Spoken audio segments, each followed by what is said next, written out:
नमस्कार दोस्तों, स्वागत करता हूं आप सभी का आपके अपने YouTube चैनल करनी रीड क्लासेस में।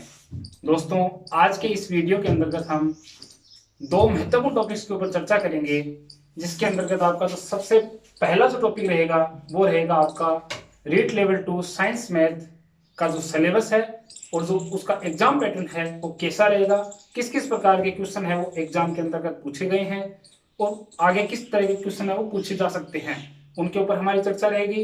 और जो हमारा दूसरा पॉइंट रहेगा वो रहेगा हमारा आज का सबसे महत्वपूर्ण टॉपिक, जो कि न केवल रीट के लिए बल्कि अन्य कंपटीशन एग्जाम जैसे कि पटवार, ग्राम सेवक, उनका भी एक महत्वपूर्ण और पसंदीदा टॉपिक है। वो है आपका ह्यूमन डिजीज, जिसे हम कहते हैं मानव रोग। देखिए दोस्तों, मेन टॉपिक पर बढ़ने से पहले हम हल्की सी चर्चा अपने सिलेबस और एग्जाम पैटर्न को लेकर करते हैं। तो चलिए दोस्तों, शुरुआत करते हैं अपने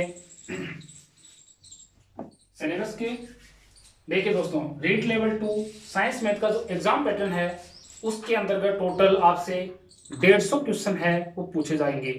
उन 150 क्वेश्चनों का जो मार्क्स रहेगा वो भी आपको 150 रहेगा, यानी each question carry with equal marks, यानी जो प्रत्येक क्वेश्चन है वो 1 नंबर का रहेगा और जो टाइम ड्यूरेशन रहेगा वो भी आपका 150 मिनट ही रहेगा। तो आपसे जो क्वेश्चन पूछे जाएंगे वो आपसे पूछे जाएंगे 150 क्वेश्चन, और जो मार्क्स रहेगा वो आपका 150 नंबरों का पेपर रहेगा और जो टाइम ड्यूरेशन रहेगा आपका वो 150 मिनट, यानी कि 2.5 आवर्स। ठीक है दोस्तों, अब इन 150 क्वेश्चनों के अंतर्गत आपके पेपर के अंतर्गत कौन कौन से पार्ट्स हैं, उन पार्ट्स के अंतर्गत कौन कौन से सब्जेक्ट हैं, उनके ऊपर हम हल्की सी चर्चा कर लेते हैं। देखिए दोस्तों, जो आपके पेपर का पहला पार्ट रहेगा वो रहेगा आपका चाइल्ड डेवलपमेंट एंड पेडागोजी, जिसे हम बोलते हैं बाल विकास एवं शिक्षा शास्त्र। इस वाले पार्ट से आपको 30 क्वेश्चन पूछे जाएंगे, जिसके इन 30 क्वेश्चनों का जो मार्क्स रहेगा वो भी 30 नंबर ही रहेगा, यानी कि हर एक क्वेश्चन इक्वल मार्क्स का होगा। और आपका जो सेकंड पार्ट रहेगा वो रहेगा आपका लैंग्वेज फर्स्ट, जिसके अंतर्गत आपको बहुत सी लैंग्वेजेस देखने को मिलेगी, जैसे हिंदी, इंग्लिश, संस्कृत, पंजाबी, सिंधी, गुजराती आदि। लेकिन मेनली हमारी जो राजस्थान के अंतर्गत है वो डिमांड रहेगी 3 लैंग्वेजेस की, जिनमें आपकी हिंदी, इंग्लिश और संस्कृत रहेगी। आपका जो थर्ड पार्ट रहेगा वो रहेगा आपका लैंग्वेज सेकंड से, जिसके अंतर्गत भी आपको यही लैंग्वेज देखने को मिलेगी। और आपका जो फोर्थ पार्ट रहेगा, जिनके रीट लेवल 2 के अंतर्गत सब्जेक्ट साइंस और मैथ्स है, उनके अंतर्गत फोर्थ पार्ट साइंस और मैथ्स से संबंधित होगा। और जिनके जो फोर्थ पार्ट है वो एसएसटी से संबंधित है, उनका जो फोर्थ पार्ट है वो एसएसटी का रहेगा। तो देखिए दोस्तों, हमें जो बातचीत करनी है वो रीट लेवल 2 साइंस मैथ के सिलेबस को लेकर करनी है। तो हम हल्की सी चर्चा करते हैं इस पे। जो आपका पहला पार्ट है वो है आपका चाइल्ड डेवलपमेंट एंड पेडागोजी।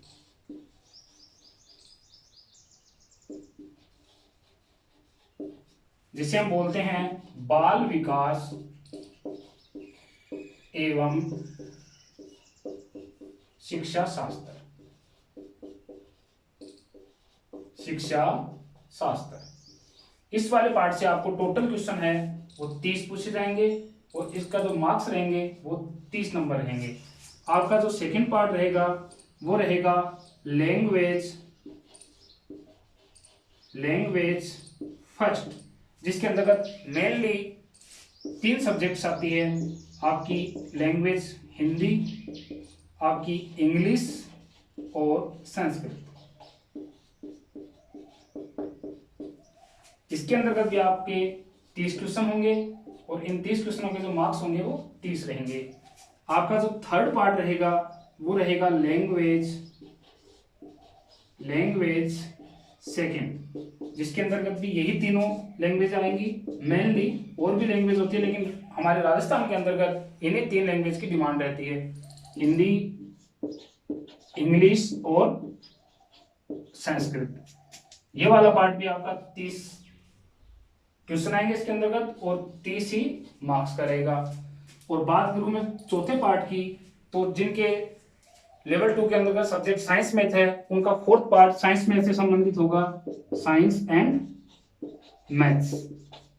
इसके अंतर्गत आपको टोटल क्वेश्चन है वो देखने को मिलेंगे 60, और जो मार्क्स रहेगा वो भी 60 ही नंबरों का रहेगा। इस प्रकार से हमारा जो पेपर रहेगा उसके अंतर्गत टोटल क्वेश्चन है वो होंगे 150, और जो मार्क्स है वो भी हो गए 150। तो दोस्तों हमें मेनली जो चर्चा करनी है वो साइंस और मैथ्स के सिलेबस को लेकर करनी है। तो चलिए थोड़ा सा हल्के के अंदर हम जान लेते हैं कि साइंस और मैथ्स का जो सिलेबस है वो किस प्रकार से कितने पार्टों के अंदर है, और कौन से पार्ट के अंतर्गत कौन कौन से टॉपिक हैं उनके ऊपर हम हल्की सी चर्चा कर लेते हैं। वैसे दोस्तों सिलेबस के बारे में आप सभी लोग जानते हैं, डिटेल से उनके बारे में एनालिसिस करने की हमें जरूरत नहीं है।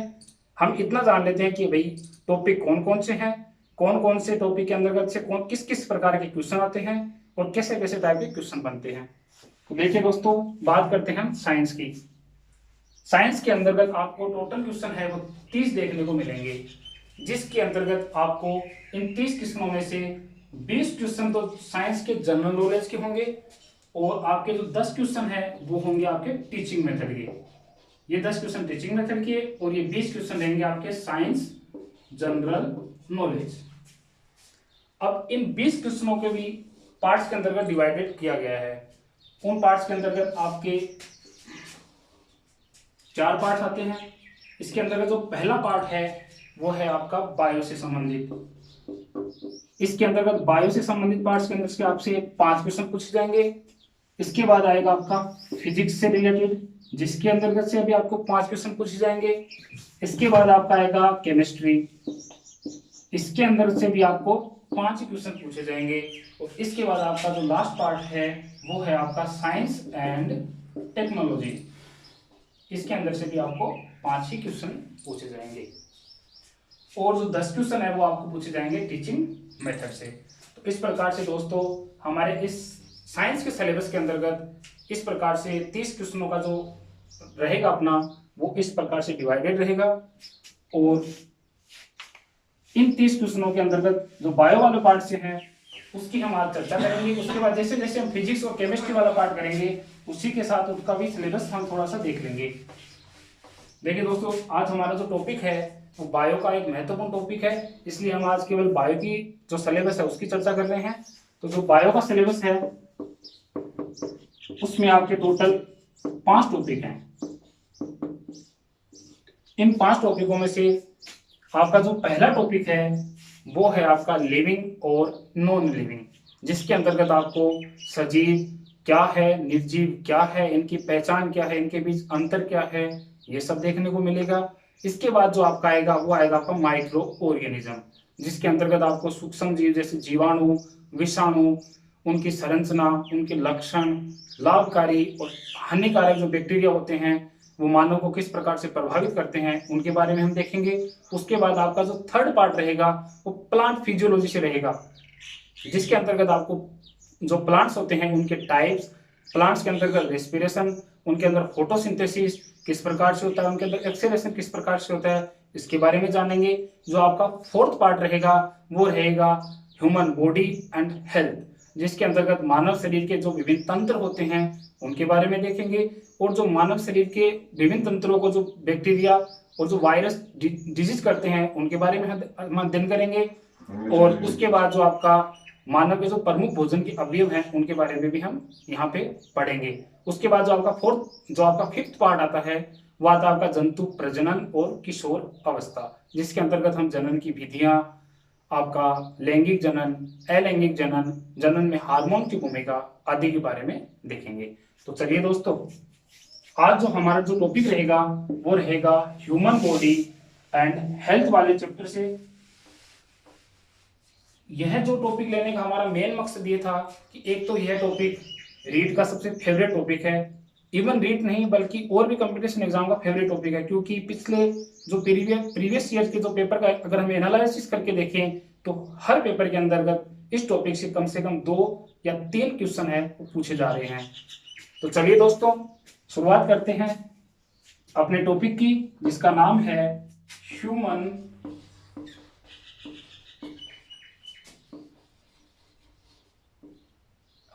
डिजीज। ह्यूमन डिजीज, जिसे कहा जाता है मानव रोग। मानव रोग। देखिए दोस्तों, इस टॉपिक को आगे बढ़ने से पहले हम देखते हैं कि रोग क्या होता है। अमूमन हमारी आम भाषा की अगर बात करें तो अगर शरीर अपने किसी भी ऑर्गन का काम करना बंद कर दे या प्रॉपर तरीके से काम करना बंद कर दे तो वह स्थिति रोग कहलाती है। लेकिन WHO ने रोग को जो डिफाइन किया है वो हम वेरी वेरी इंपॉर्टेंट डेफिनेशन है दोस्तों, उसको हम देख लेते हैं। WHO ने कहा है कि यदि व्यक्ति का शारीरिक, मानसिक और जो सामाजिक वाला पार्ट होता है, यानी फिजिकल, मेंटल और जो सोशल वाला पार्ट होता है, उसमें अगर असमंजस या असंतुलन की स्थिति आ जाए या व्यक्ति इन तीनों के अंतर्गत सहज स्थिति अनुभव न करे तो वह स्थिति ही क्या कहलाती है? रोग कहलाती है। दोस्तों, रोगों का अध्ययन हम विज्ञान की जिस ब्रांच के अंतर्गत करेंगे उसे हम बोलते हैं pathology. Very very important question है दोस्तों, इसको हम नोट डाउन कर लेते हैं कि रोगों का अध्ययन बायोलॉजी की जिस ब्रांच में करते हैं उसे पैथोलॉजी कहते हैं। रोगों का अध्ययन जिस ब्रांच के अंतर्गत किया जाता है उसे कहा जाता है पैथोलॉजी। और दोस्तों, एक पॉइंट और नोट करेंगे कि रोग के कारणों का अध्ययन, रोगों के कारणों का अध्ययन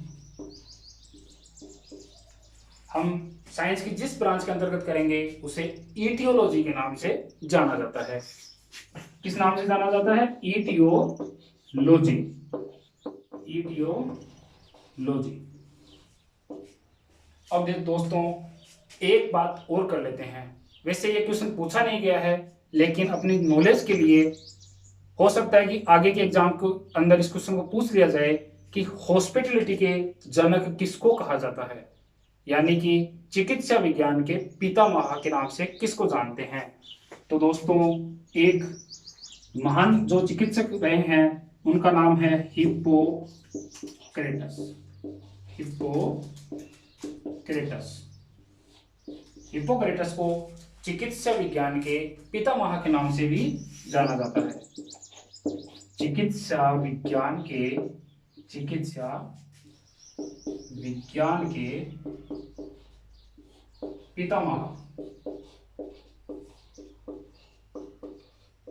यानी कि फादर ऑफ हॉस्पिटलिटी। इसके बाद दोस्तों, हम जानेंगे कि रोग है वो कितने प्रकार के होते हैं और ये रोग मनुष्य के शरीर को किस प्रकार से प्रभावित करते हैं, उनके कौन कौन से अंगों को प्रभावित करते हैं और इनके लक्षण क्या क्या होते हैं।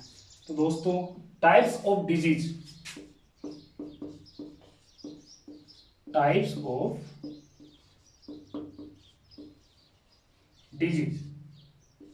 यानी कि रोगों के प्रकार।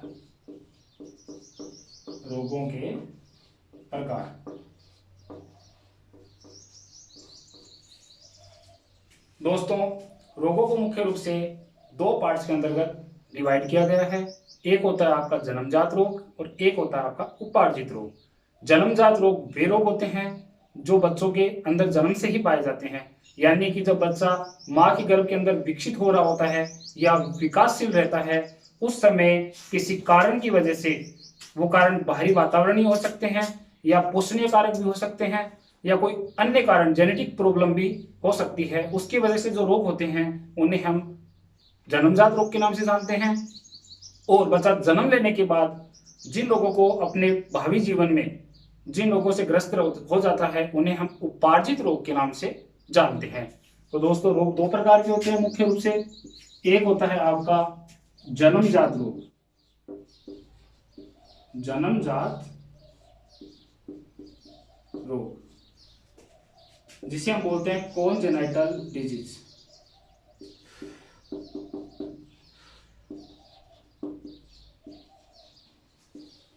और दूसरा होता है आपका उपार्जित रोग। उपार्जित रोग, जिसे इंग्लिश में बोला जाता है एक्वायर्ड डिजीज। ये मनुष्य के अंदर बाय बर्थ यानी जन्म से ही होते हैं, और ये आफ्टर बर्थ यानी जन्म के बाद, आफ्टर बर्थ। जन्मजात रोगों के अंतर्गत हम अपने जेनेटिक जो डिजीज होती है, जैसे आपका हीमोफीलिया, वर्ण अंधता जिसे हम कलर ब्लाइंडनेस कहते हैं, इसके अलावा आपका सिकल सेल एनीमिया, इसके अलावा आपका जो सिंड्रोम होते हैं जैसे एडवर्ड सिंड्रोम, क्लाइनफेल्टर सिंड्रोम, आपका पटाउ सिंड्रोम, डाउन सिंड्रोम, उन सभी जो अनुवांशिक डिजीज होते हैं उनको हम जन्मजात रोगों के अंतर्गत रखेंगे। और जो आपकी उपार्जित डिजीज होती है इनको फिर से दो पार्ट्स के अंतर्गत डिवाइड किया गया है।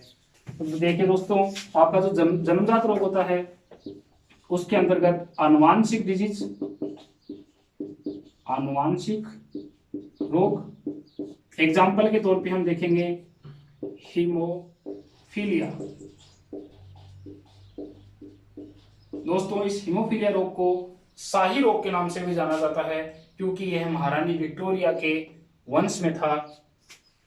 आपका दूसरा रहेगा वर्णांधता यानी वर्णांधता, जिसे हम बोलते हैं कलर ब्लाइंडनेस। तीसरा आपका रहेगा सिकल सेल एनीमिया, जिसके अंतर्गत आपकी आरबीसी का आकार सिकुड़कर हस्से के आकार का हो जाता है, सिकल सेल एनीमिया। और आपके सिंड्रोम, जिसमें आपका Edward syndrome, Patau syndrome, down syndrome आदि सभी सिंड्रोम आ जाएंगे। बात करते हैं उपार्जित रोगों की। तो उपार्जित रोग भी दो भाग होते हैं, उपार्जित रोगों को भी दो भागों में बांटा गया है। एक होता है आपका संक्रामक रोग, संक्रामक रोग जिन्हें हम बोलते हैं कम्युनिकेबल डिजीज, कम्युनिकेबल डिजीज। इन्हें हम इन्फेक्टियस डिजीज भी कहते हैं, क्योंकि इनके अंतर्गत क्या होता है कि जो रोगी व्यक्ति होता है उससे यह रोग स्वस्थ व्यक्ति के अंतर्गत ट्रांसफर होता रहता है, इसलिए इनको हम कम्युनिकेबल डिजीज या इनको हम इन्फेक्टियस डिजीज या संक्रमित बीमारी भी कहते हैं। दूसरा होता है आपका असंक्रामक रोग, असंक्रामक रोग जिन्हें हम बोलते हैं नॉन कम्युनिकेबल डिजीज।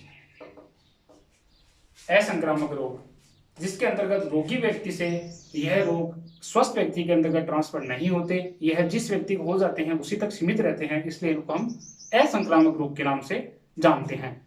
अब दोस्तों, संक्रामक रोग को भी आगे डिवाइड किया गया है। इसके मुख्य रूप से हमारे जो सिलेबस है उसके अंतर्गत 5 पार्ट दे रखे हैं।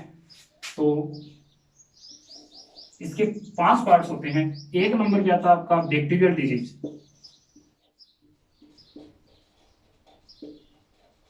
Bacterial disease. आपका जो दूसरा पार्ट रहेगा वो रहेगा वायरल डिजीज। इसके अंतर्गत जो तीसरा पार्ट रहेगा वो रहेगा आपका फंगल डिजीज।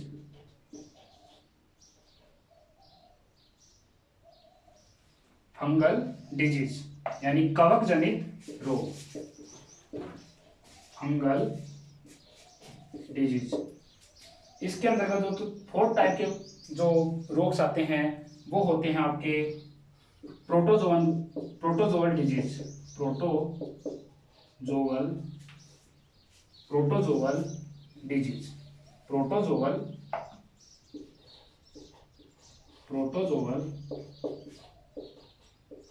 डिजीज। और जो लास्ट टाइप है वो होते हैं आपके कृमिजन्य, जिन्हें हम हेलमंथीज के नाम से जानते हैं, हेलमंथीज डिजीज। इस प्रकार से दोस्तों यह चार्ट इस चार्ट को अगर आप ध्यान रखेंगे तो आपको डिजीज है वो ध्यान रहेगी। अब दोस्तों हम एक एक करके इनके बारे में जानकारी लेंगे। आपका जो हम शुरुआत करते हैं संक्रामक रोगों से, हम जो शुरुआत करेंगे वो करेंगे संक्रामक रोगों से। और संक्रामक रोगों में भी हम पहला टाइप देखेंगे वो है आपका जीवाणु जनित रोग, बैक्टीरियल डिजीज। आपका रहेगा बैक्टीरियल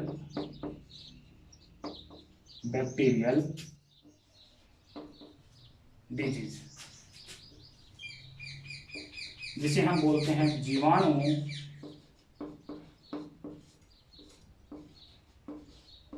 जनित रोग। देखिए दोस्तों, जीवाणुओं को जो व्हिटेकर की पंचजगत प्रणाली थी उसके अंतर्गत इन्हें मोनेरा जगत के अंतर्गत रखा गया है। ये सूक्ष्म जीव होते हैं जिन्हें हम नग्न आंखों से नहीं देख पाते, इसलिए ये सबसे घातक भी माने जाते हैं, क्योंकि इनके संपर्क में मनुष्य आने के बाद भी अनजान बना रहता है कि उन्हें ये दिखाई तो देते नहीं, इसलिए ये कब उन्हें संक्रमित कर दे मनुष्य को पता भी नहीं चलेगा। इसलिए दोस्तों, मनुष्य के अंतर्गत जितने भी जीवाणु द्वारा जनित रोग होते हैं उनकी हमने एक बहुत ही शानदार ट्रिक तैयार की है, जिसकी सहायता से आप इन जितने भी जीवाणु जनित रोग हैं हमारे सिलेबस के अंतर्गत उनको बहुत ही आसानी से और लंबे समय तक याद है वो रख सकते हैं। तो वो ट्रिक हम लिख लेते हैं। वो ट्रिक है आपकी कि न्यू काली और प्लेन, न्यू काली और प्लेन 3 टी-शर्ट की, न्यू काली और प्लेन 3 टी-शर्ट की एकदम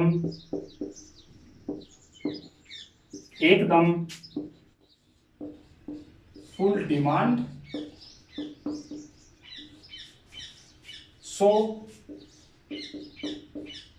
go to shop।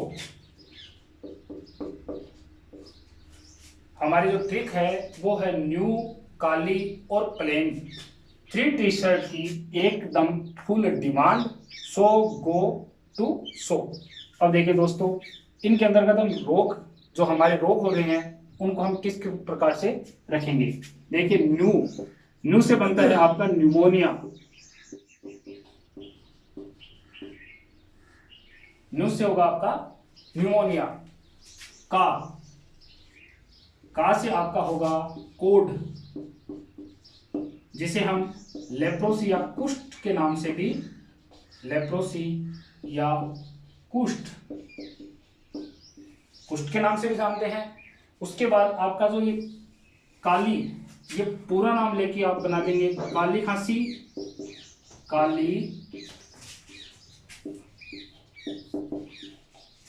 काली खांसी, या जिसे हम पर्टूसिस,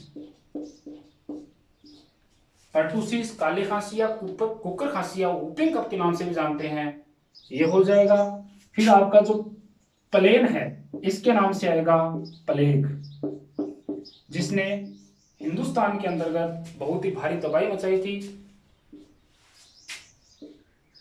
और इसे हम काली मौत के नाम से भी जानते हैं, काली मौत। इसके बाद जो ये 3T है, इससे 3 डिजीज आएंगी। एक रहेगा आपका टिटनेस, एक रहेगा आपका टाइफाइड, और एक रहेगा आपका ट्यूबरकुलोसिस। तो एक टी से रहेगा तो आपका टिटनेस, जिसे हम बोलते हैं लोक जो। एक होता है आपका टाइफाइड, जिसे हम आम भाषा में म्यादी के नाम से भी जानते हैं। इसके बहुत सारे नाम होते हैं, जैसे मोती झरा, पानी झरा, टाइफाइड, म्यादी, आपका आंत का बुखार आदि के नाम से भी इसको जाना जाता है। तीसरा आपका जो रहेगा वो रहेगा आपका ट्यूबरकुलोसिस, ट्यूबरकुलोसिस, जिसे आम भाषा में टीबी के नाम से जानते हैं। इसके भी कई नाम हैं, जैसे आपका क्षय, यक्ष्मा, आपका दमा आदि नाम से इसको जाना जाता है। फिर दोस्तों आपका ए के नाम से रहेगा आपका एंथ्रेक्स। एंथ्रेक्स जिसे एक बायो वेपन के रूप में इस्तेमाल किया गया था या जैव हथियार के रूप में प्रयोग में लिया गया था। फिर आपका आएगा फू से रहेगा आपका फूड पॉइजनिंग।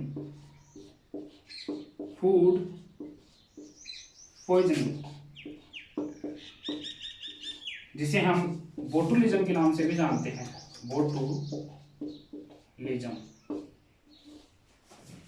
फिर आपका रहेगा सो से आपका रहेगा सिफिलिस।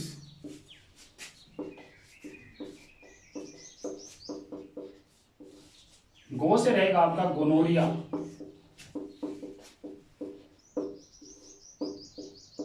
गो से रहेगा आपका गोनोरिया।